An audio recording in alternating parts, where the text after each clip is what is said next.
2.5 hours in the air gave director S.S. Rajamouli entirely too much time to think. He was flying north with nearly 700 pages of a Telugu script, rehearsing his pitch to Hindi cinema's most sought-after actor. By the time he landed in Delhi, the improbability of his mission weighed heavily. Anant Sharma could command upwards of 20 crores per film and a cut of the profits from any major studio. Convincing him to risk his career on an unproven regional epic was a massive gamble. To make matters worse, the hour-long cab ride through the capital's grinding traffic only ratcheted up Rajamouli's anxiety. He ran through every possible scenario of rejection while his taxi crawled forward. Eventually, the modern highways gave way to the tight, crowded lanes of Old Delhi. The cab finally pulled up to a modest, fading sign, Sharma Family Restaurant. This unassuming location set the stage for an unconventional encounter. By meeting in a noisy family restaurant rather than a corporate boardroom, Rajamouli found himself pitching in an environment that felt human rather than institutional. Looking through the front window, Rajamouli stopped cold. There, standing behind the counter alongside his father, was the megastar himself. He was laughing with a customer and efficiently plating food with practiced ease. The 40 or so people waiting outside showed a rare restraint. Families whispered excitedly to their children, waiting for their turn at a table rather than mobbing the counter. Anant had built a relationship with his audience based on mutual respect rather than chaotic fan culture. Between orders, Anant scanned the room, a lingering habit from his military training preparations. Suddenly, he spotted Rajamouli.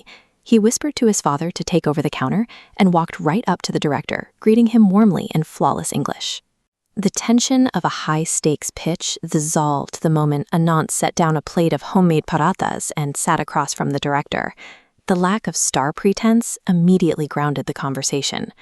Surprised by the flawless communication, Rajamouli mentioned his expectation of a language barrier. Anant attributed his fluency to the rigorous academic standards of his time at IIT Delhi. Anant then offered a granular critique of Rajamouli's earlier film, Iga.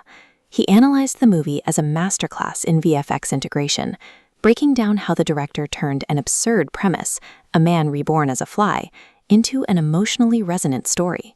Anant explained that his engineering background and current work in VFX development led him to study the mechanics of filmmaking. He specifically referenced the action choreography in Rajamouli's work, dissecting how the director managed complex spatial combat. After the breakfast rush cleared, Anant and his father led the director into a cramped back office filled with restaurant paperwork. It was finally time to talk business. Rajamouli found a technical, creative partner capable of dissecting his vision on an architectural level. This deep understanding of filmcraft replaced the need for a simplified corporate pitch. The director pulled out the massive 2-part script for Baahubali.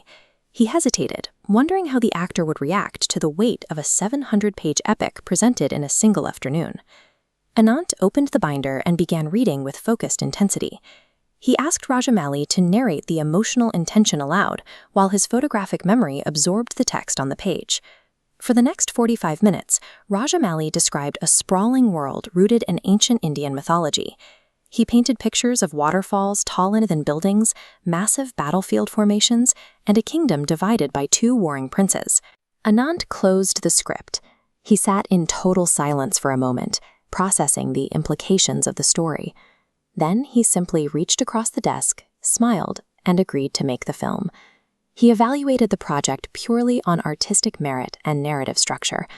By making an immediate commitment, he bypassed the standard commercial hesitation and management red tape that typically stalls such massive projects. In fact, Anant wanted to increase the stakes. He proposed shooting both parts of the epic back-to-back, defying standard risk management for narrative consistency. When Rajamouli pointed out the astronomical cost of a continuous shoot, Anant offered to secure funding through his company, Maya VFX, and trusted distribution networks. The actor then turned his attention to the rest of the cast. Instead of demanding a weak villain to ensure the hero stood out, Anant recommended Sudheer Babu, an unproven regional actor, as his antagonist. Rajamouli called Sudheer on the spot to offer him the role and pass along Anant's recommendation. Hundreds of miles away in Hyderabad, Sudheer and his family celebrated a breakthrough opportunity sparked by a star he had never met. Anant's egoless approach, wanting the strongest possible opposition and risking his reputation on a continuous shoot, elevated the project from a standard film into a historic industry gamble. Before cameras could even roll, the role demanded 6 months of grueling physical transformation. Anant would need to develop a Spartan-level physique and train extensively in traditional Indian martial arts.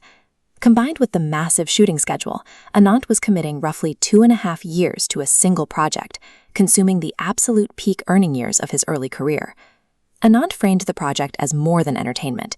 He saw it as a way to modernize and preserve Indian cultural identity. To him, the story's mythological roots demanded a level of dedication that far outweighed short-term commercial goals. Rajamouli returned to his taxi with a sense of quiet confidence. He left Anant behind to prepare for the inevitable media storm that would follow once the news of their collaboration broke.